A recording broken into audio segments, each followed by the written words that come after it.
Combien d'années de revenus vous faudra-t-il pour acquérir un bien immobilier ?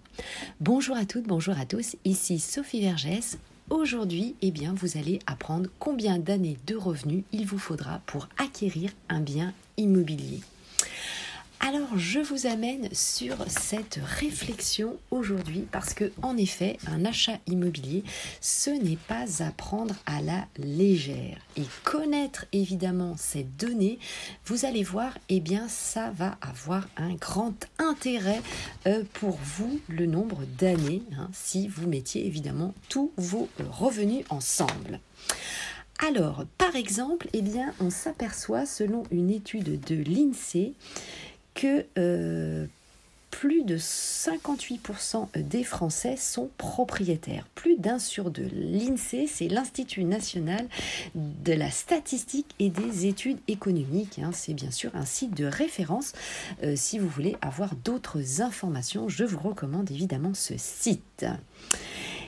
Et donc, comme je vous le disais, en Île-de-France, vous allez être propriétaire plus rapidement. Il vous faudra compter à peu près 6 années de revenus complète donc pour acquérir votre résidence principale. Tout simplement pourquoi ? Parce que aussi évidemment les salaires sont beaucoup plus élevés.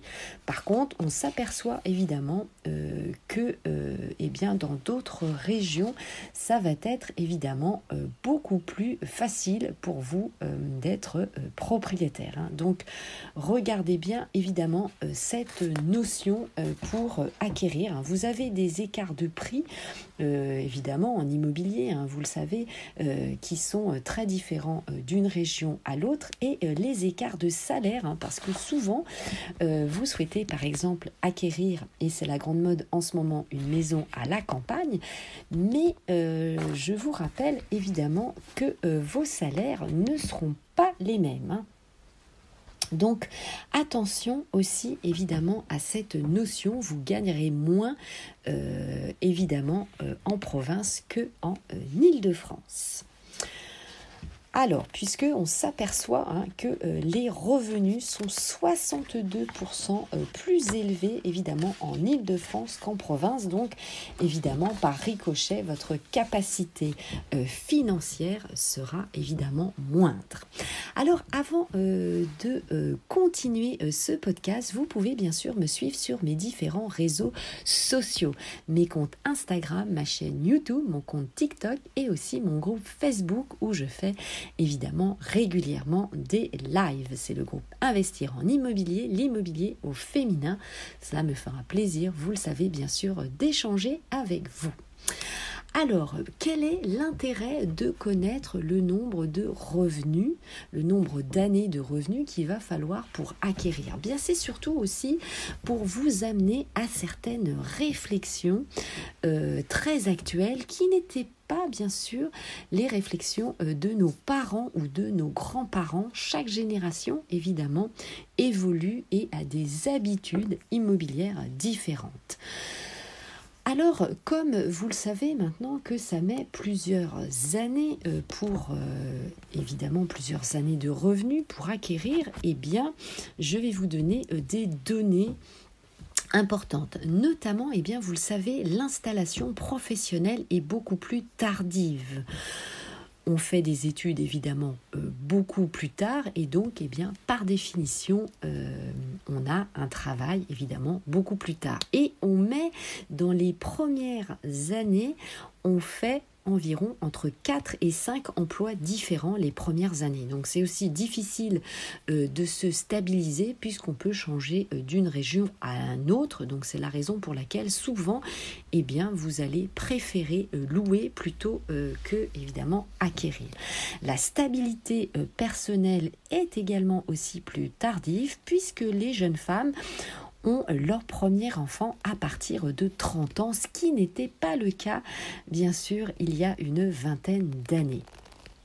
Et ensuite, malheureusement, il y a plus de 60% en plus de ruptures depuis 15 ans. Donc, les couples, on va dire, tiennent de moins en moins longtemps. L'endettement également que vous allez devoir réaliser pour faire cette acquisition est beaucoup plus long. Alors la moyenne d'un crédit immobilier est de 19 ans, je vous l'ai dit dans les différents podcasts, mais beaucoup de crédits évidemment se tiennent sur 25 ans, voire plus. Donc évidemment, comme vous le savez, vous commencez à rembourser votre capital à partir de 8 ans et donc en 8 ans, il peut se passer évidemment pas mal d'aventures dans une vie, évidemment, on le sait, personnelle comme professionnelle. Ensuite, autre donnée à prendre en compte, le prix de l'immobilier augmente aussi dans les villes. De plus en plus, il est de plus en plus difficile aujourd'hui d'acquérir dans une ville puisque les prix augmentent et notamment, on l'a vu, dans les villes moyennes avec la crise sanitaire. Ensuite, les chiffres, nous voyons dans les chiffres, les dernières études, que votre souhait n'est pas forcément d'acquérir votre résidence principale, mais comme il y a le télétravail, vous télétravaillez en ce moment 3 à 4 jours par semaine, voire parfois toute la semaine, vous pouvez investir évidemment dans un bien en province pour payer moins cher. Et évidemment, ça devient aussi votre résidence, on va dire 3-4 jours par semaine, vous êtes dans une résidence et le reste de la semaine dans une autre. Donc, c'est complètement un mode de vie différent des générations précédentes ou même des précédentes années que nous avons vécues. Donc, il y a une vraie mutation en immobilière. L'espérance de vie est beaucoup plus longue aussi, donc ça nous permet de nous dire, au début, je vais louer et quand ma situation va se stabiliser, à ce moment-là, je vais acquérir ma résidence principale.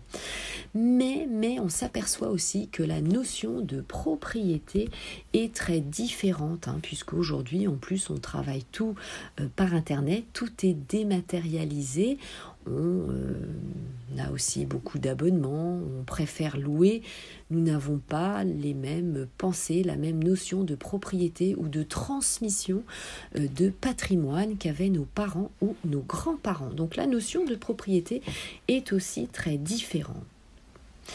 Et puis, on s'aperçoit aussi que, lorsque l'on souhaite être propriétaire, en règle générale, nous allons diminuer notre surface d'un tiers que la surface actuelle que nous avions en location, ce qui peut être un problème évidemment, puisque lorsque la famille s'agrandit, nous avons toujours besoin de plus de place.